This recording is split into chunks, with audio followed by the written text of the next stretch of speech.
Troisième jour de comparution, mais le général Guinguéré reste toujours droit dans ses bottes. Aucune responsabilité à assumer, même s'il reconnaît à demi-mot une défaillance dans le système de sécurité. Une défaillance liée à la mauvaise appréciation de la menace. Le Sénèque s'était uniquement préparé contre d'éventuelles agressions de l'extérieur, des agressions qui pouvaient venir d'autres camps. Mais contre toute attente, selon le général, le ver était déjà dans le fruit.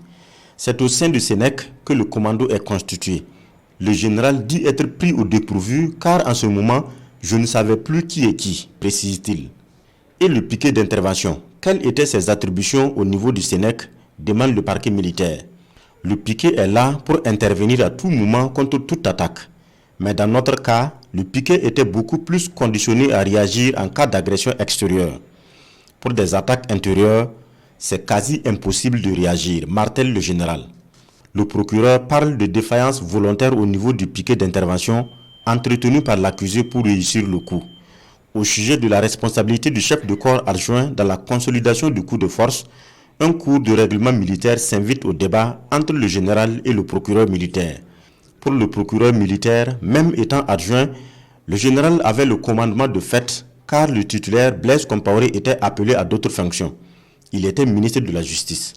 Madame le procureur, je vous demande de retourner à vos cours militaires, sinon vous êtes passé à côté de la plaque. Ridiculise le général. Depuis sa comparution, le général Guinguéré est dans une tenue léopard, la tenue de l'ex-RSP. À la question de savoir pourquoi l'accusé arbore la tenue, le général répond: si on dit que cette tenue est appropriée pour aller au front, je montre par là que je suis prêt pour aller au front. Cet interrogatoire se termine ce soir, mais laisse la partie civile sur sa soif. On a comme l'impression, n'a aucun remords, aucun regret. Pense d'ailleurs qu'il n'a commis aucune faute et qu'il est toujours un soldat en combat, prêt à aller au combat. Je pense que c'est l'image qu'il a voulu présenter au regard donc face à la justice burkinabé, mais vous aurez bien compris que cette image-là ne pourra pas résister aux poursuites qui ont été engagées contre lui.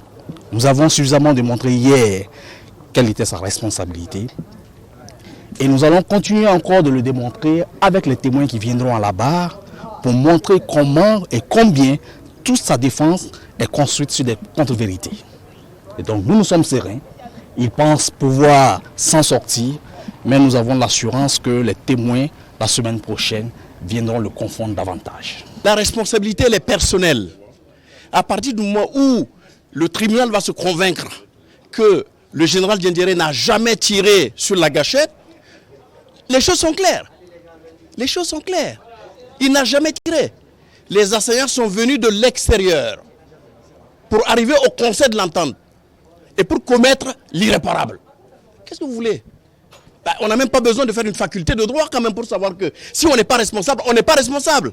Lundi prochain, les accusés Albert Belemdigda et Diakaria Deme seront appelés à la barre avant d'entendre les premiers témoins. Il s'agit de Abdul Salam Kaboré, Daouda Traoré, Boukari Kaboré dit le Lion, Basile Guissou et Pierre Ouedraogo.